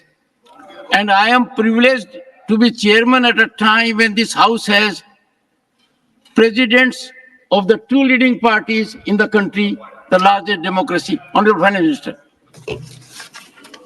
So, if wages are to be fixed by different states at different levels, and for even within a state, different zones, Should we look at it, it's please? difficult to think of how the central government can fix a wage of 400 rupees and also say, therefore, it should be done for the entire country. Sir, also,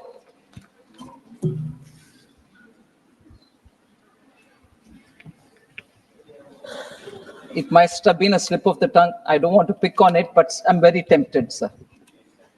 In a speech, I think he claimed that he travels 500,000 kilometers by road every month. Must have been 500,000. We can overlook it. This does happen Sorry, if sometimes. it was wrongly heard, I want No, I'll tell you, All the right. leader of the house made a mention of 7 crore and he quickly corrected that it was 7 lakhs. So from that we can ignore. All right. So education loans. He had a question to ask on education loans. So we have already announced measures for education loans in this budget for helping our youth who have not been eligible for any benefit under government schemes or policies. We have announced a financial support of 10 lakh for higher education within the country. E-vouchers for this purpose will be given directly to 1 lakh students every year for an annual interest subvention of 3% to the loan amounts. Sir, he also asked question about Agniveer scheme.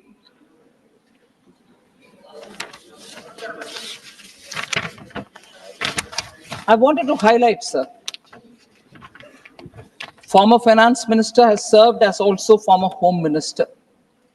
I'm sure he understands the nuance involved in national security. Agniveer is a very reformative step to enhance the capabilities and battle readiness of our armed forces.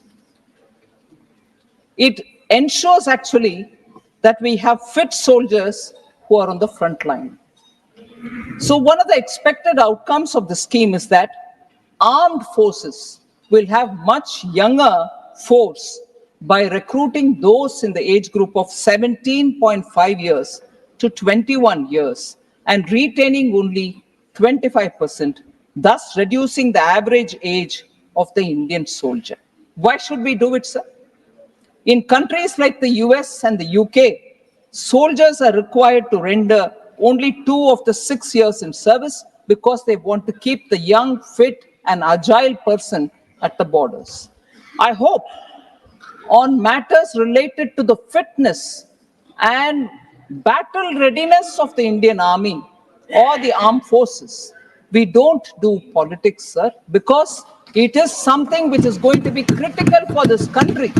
We need young, fit, and battle-ready young people who are going to be trained. In fact, I was going to bring in here one of the news items which had come in the recent last 2 days about how, in terms of fitness and in terms of skills acquired, which are so required at the borders, Agniveer people have come out with flying colors. Studies have proved it.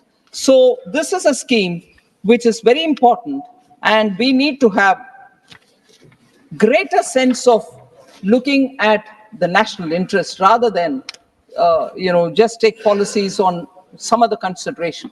I'd like to remind, sir, when in 2014 Prime Minister Modi reviewed the situation, I got into defense only later in 17, and therefore with some interest I went back to look at also the earlier periods. 2014, Indian armed forces, particularly the army, didn't even have bulletproof vests. We had to panic buy and give them. And in that, the role of Manohar Parrikar ji, Arun Jaitley ji, to make quick procurements, and we had to procure it from elsewhere. But today, in our country, we produce bulletproof vests which are good enough for our army, and they feel that it has given them the sense of security. Not just bulletproof vests, sir, it is also a truth that in India at that time, for 10 years, major defense procurements did not happen. And this is not a fiction that I'm telling you. In the House, the defense minister then had said we can't procure it because we don't have the money. So Agniveer is a scheme which we brought in with great sense of commitment to keep our armed forces battle ready. And young and fit people get into the army, and I don't think there's a need for us to unnecessarily worry that this is causing some kind of a distortion. Not at all. It is with the acceptance of the armed forces that it has been brought in. Sir, he is also, I think I've addressed the 4 issues that he had raised. The 5th one is NEET. So, Honorable former Minister, he's a lawyer. Probably he spoke one day before the final judgment came from Supreme Court on the NEET. One day before he spoke, and therefore the verdict which was given by the Supreme Court, he probably wouldn't have been aware. The Supreme Court did not scrap NEET exams. It observed that there is no material at the present stage to indicate any systemic leak. That's about the NEET exam leakages. But abolition of NEET, I'm afraid to say, was triggered even before the leak issue came up. So I want to highlight some of the features, sir. NEET exam was notified. When was it notified? For the benefit of all our members. When was NEET notified?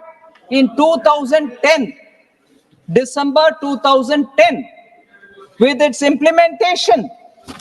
Who was leading the implementation at that time?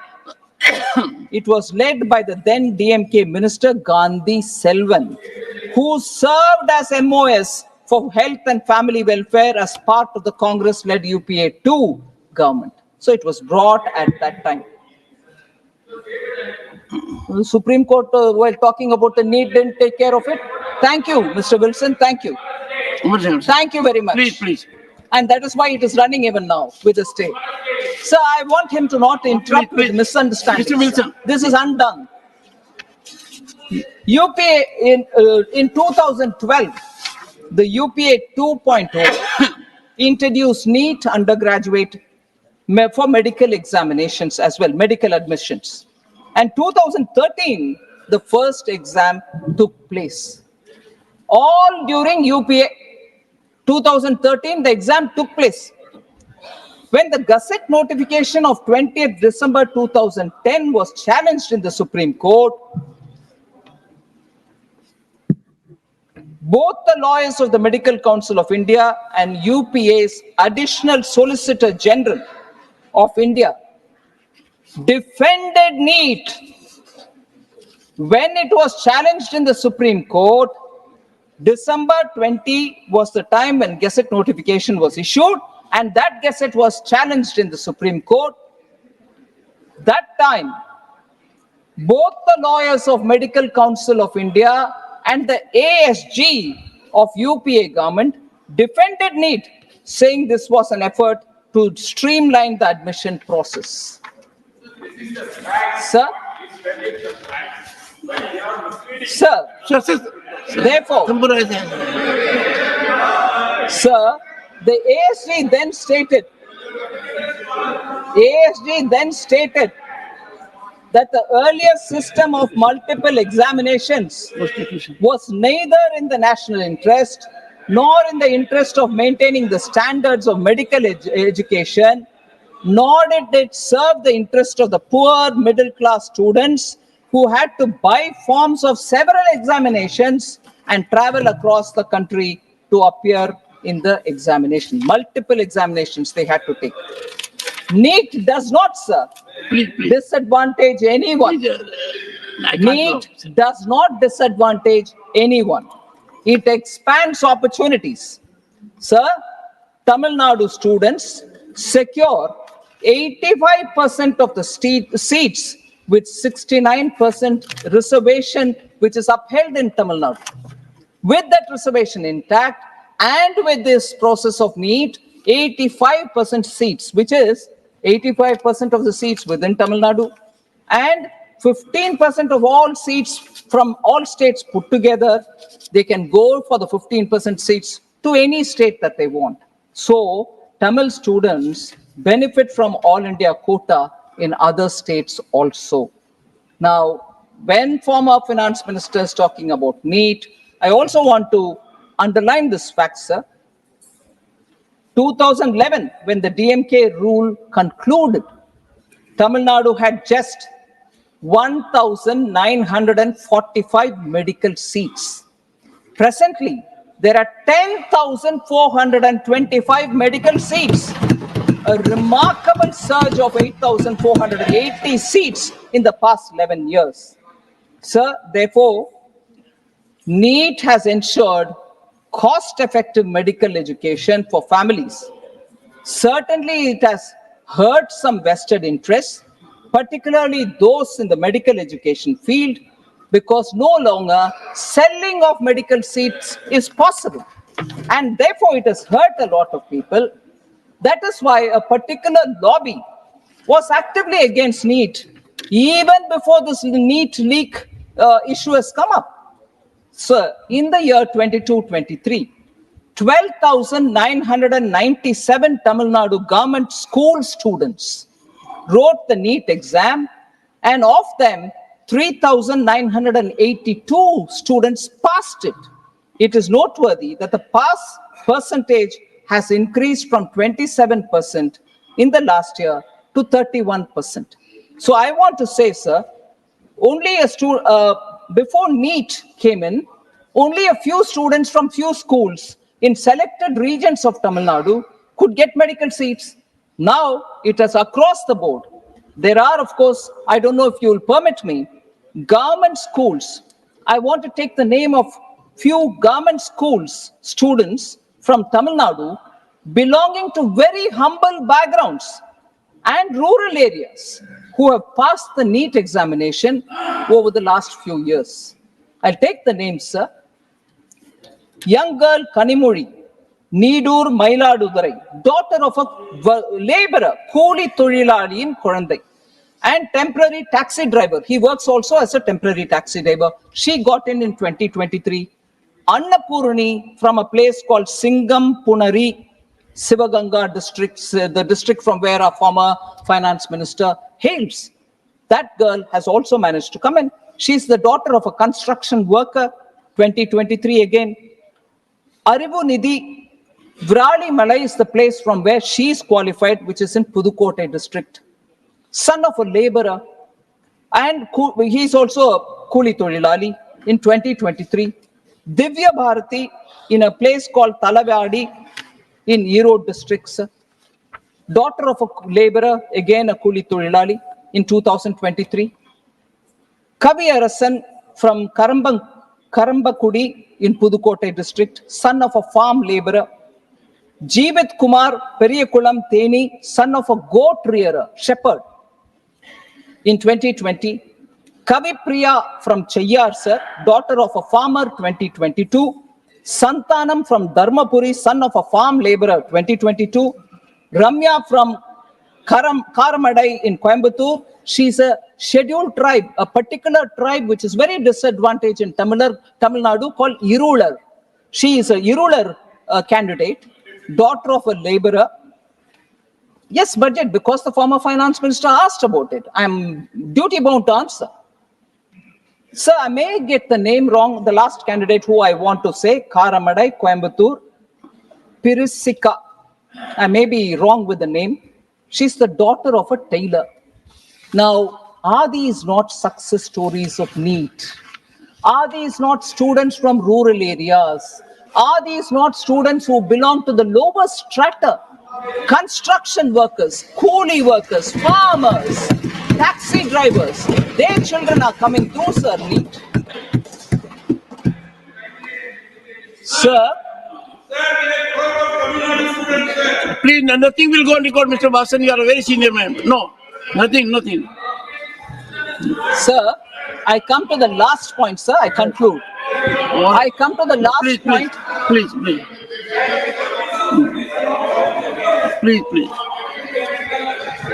No. All honorable finance. The last point, sir. Take your Honorable seat. Finance Minister. Please, nothing is going on record. Sir, Honorable member, former Finance I Minister. am extremely intelligent when you speak. But when finance minister speaks, no, she is not yielding. No. Sir, Please take your seat. These are Mr. 5 Tiruchi Shiva has questions. done the right thing. Please take your seat. Please. Sir, Okay, go ahead. the debate has happened. All members have spoken. Specific 5 questions which have been, whoever member was allowed by the chair spoke. Whoever member was allowed by the chair spoke. 5 questions specifically was asked by the former finance minister. I'm giving him answers. I wish with your support, I hope all members can at least listen to the answers that I want to give. Please, ma'am. Sir, the last point. The last point, sir. Last. Former finance minister asked a couple of questions. Again, most members are saying, what has this got to do with budget? Why do you want to answer on this? Why do you want to answer on that?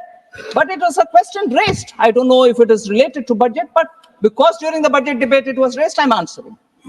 Questions were raised. And I'm quoting the finance minister from the YouTube, which comes of the debate in the Rajya Sabha. I quote, sir, I ask, why does the UPSC have to play a role in the appointment of the DGP of a state? Why should a state government not appoint the vice chancellor of state universities? Unquote. Sir, I'm just wanting to say, of course, people can say, why are you answering? It's not budget. But why was he asking? Because it's not budget. So I'm answering here. Sir, I am indeed appalled that a very respected senior advocate, I'm not an advocate with due respect. All senior advocates are respectable. Yes. So he has raised a question saying, And you may not be aware, Honorable Finance Minister, I am a senior advocate under suspension. No, Mr. Prabhu Patel, I am a senior advocate and Bhupendra Yadav knows under suspension because if you hold an office like this, your sanad is suspended during that period. So I suffered, leader of the opposition, 2 things in 2019 when President issues warrant. Now imagine warrant to a senior advocate appointing me as governor. This led to suspension of my sanad also. So you have respect, I'm sure, for all senior advocates, whether under suspension like me, not otherwise. sir.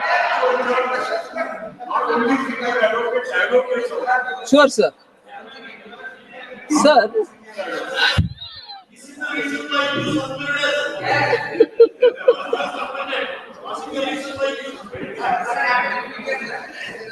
Sir, I'm actually appalled because No, but the Honorable Finance Minister, former Finance Minister, had raised 2 very valid questions. yes, sir. One, why should UPSC. in the appointment of DGP, UPSC should come into picture? And same he said about vice chancellors. Yes, sir. So So you I say you just want to respond. I would want to Please respond. go sir. ahead. Sir, Honorable Finance Minister, former Finance Minister, has used this platform of vibrant democracy. I think he's misrepresented the situation to an extent that it goes contradict to the judicial verdict of the Supreme Court itself. So on both counts, sir, guidelines which have emanated from the Honorable Supreme Court are very clear. On this issue of DGP appointments, sir, as to why the UPSC has to play a role.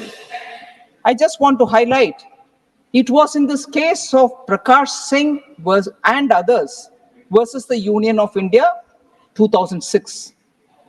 This case was decided by the Supreme Court on 22nd September 2006. And it directed in the following words, quote, "The Director General of Police of the state shall be selected by the state government from amongst the 3 senior-most officers of the department who have been empaneled for promotion to that rank by the Union Service Commission, Union Public Service Commission." The state picks up on 3 candidates, sends the panel, and it is the UPSC which decides. This is the verdict of the Supreme Court in that police reform related case, which was another policeman, Prakash Singh, and others have gone to the Supreme Court, and in that it clearly says that it is the UPSC. One second. One second. On the 1 second. What is your point of order? Come to the point of order, don't make a speech. Wait, sir. 1 second. If Supreme Court decided yardstick is the criteria, why has the government not followed it in the case of Election Commission of India when there was a clear-cut directive? Everything you say, Randeep Purjiwala, is irrelevant. Why? Everyone is aware about the judgment. Honorable members. No, not like this, sir. He had to speak. Has the former finance minister, look here, I take it as a very serious situation. Has the former finance minister, while asserting why are you having role of UPSC in appointment of DGP, misrepresented the situation? According to the present finance minister, the former finance minister totally misrepresented because there is a categorical judgment of the Supreme Court in the case of Prakash Singh, and directive is categorical. The state government will select DGP only out of a panel that is approved by UPSC. Now, this is a settled situation, everyone knows. So I'm sure as and when honorable former finance minister will there, I take a very serious view of it. One second, sorry, no. Honorable members, I take a very serious view of it because I have indicated this house cannot be used to emanate information by way of misrepresenting particularly a Supreme Court judgment known to one and all by and large, and that too from a senior advocate. Ma'am, I take note of it. You kindly put the judgment on the table of the house. Just so. Number. Nothing is going on record. Sir, just so. No, she is not reading. She's not reading.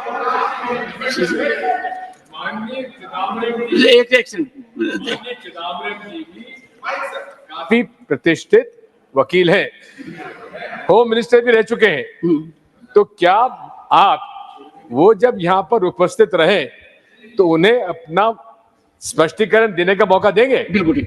माननीय सदस्यगण, नहीं, माननीय सदस्यगण, दिग्विजय सिंह जी ने बहुत महत्वपूर्ण बात कही है।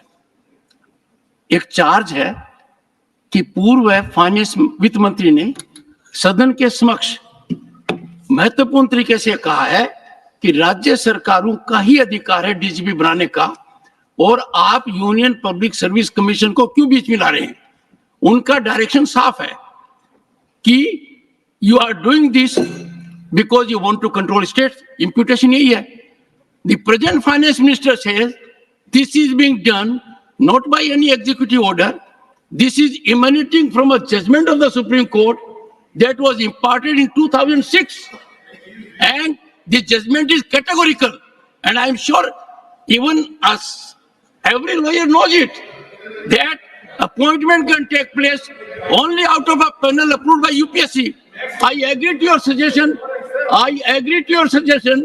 And we will put it to the former finance minister in what circumstances, while being senior advocate, he could misrepresent the situation so gravely to misinform the nation at large. We'll put it to him. I agree to your suggestion. Yes. Sir, just to be sure, Just to be sure, sir, I want to reread the verdict of the court. 22nd September 2006. Supreme Court directs thus, I quote, "The Director General of Police of the state shall be selected by the state government from amongst the 3 senior-most officers of the department who have been empaneled for promotion to that rank by the Union Public Service Commission," unquote. So that's about the DGP. Now I come to the issue of the Vice Chancellor of State Universities. Sir, Supreme Court of India again in a judgment in State of West Bengal versus Anindya Sundar Das and others in 2022 asserted, and I quote, "Regulation 7.3 of UGC, minimum qualification for UPSC or appointment of UPSC? teachers." This is UGC. sir. UPSC. This is UGC, sir. University Grants Commission. and Unity that grants. was- Okay, okay. Sir, Please. Please. Sir, Regulation 7.3 of UGC, minimum qualification for appointment of teachers and other academic staff in university and colleges and measures for the maintenance of standards in higher education. Regulations 2018 provides for the minimum qualifications of a VC selection procedure and the appointment procedure. In case of a conflict between the state legislation and the central legislation, in case of a conflict between state legislation and the central legislation shall prevail by applying the rule principle of repugnancy. By applying the rule principle of repugnancy as enunciated in Article 254 of the Constitution. Therefore, any appointment,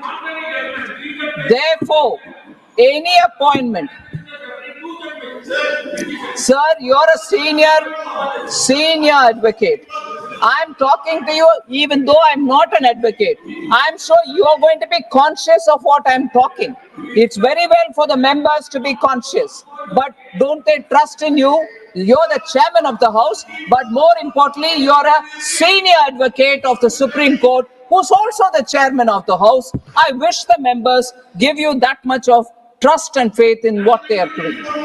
Therefore, sir, any appointment of the as a vice chancellor, contrary to the provision of the UGC regulations, can be said to be in violation of the statutory provisions, warranting a writ of quo warranto, unquote. Sir, how can we therefore countenance a former finance minister coming to the people at large and talking about dilution of federalism, when it is clear that when there is a conflict between the two, the central legislation is the one which is going to prevail, and that is Article 254. So therefore, sir, I just want to highlight that a field which is occupied by the judgment of the Supreme Court in these matters, to which, by virtue of being a senior advocate, the Honorable former Finance Minister should be more aligned with the judgment. I wish to indicate to the House that these judgments and the spirit which is caught in these judgments are very important. And therefore, when he is referring to why should the DGP be appointed, why should the Vice Chancellor be appointed by the UGC and so on, there is so much of legal material available. Even if the honorable members are suggesting contradictory judgments are there or judges are reconsidering, all that apart, when even those are taken on board, when it is sub judice even on a different bench, when it is so clearly being legally scrutinized, how can we come here and say, no, it has to be done? Why should the state? No, sir. These are matters being taken up, as the honorable member Wilson is highlighting. Yes, these are being taken up by the courts. But here to come and assert a final word is amazing. Thank you very much, sir.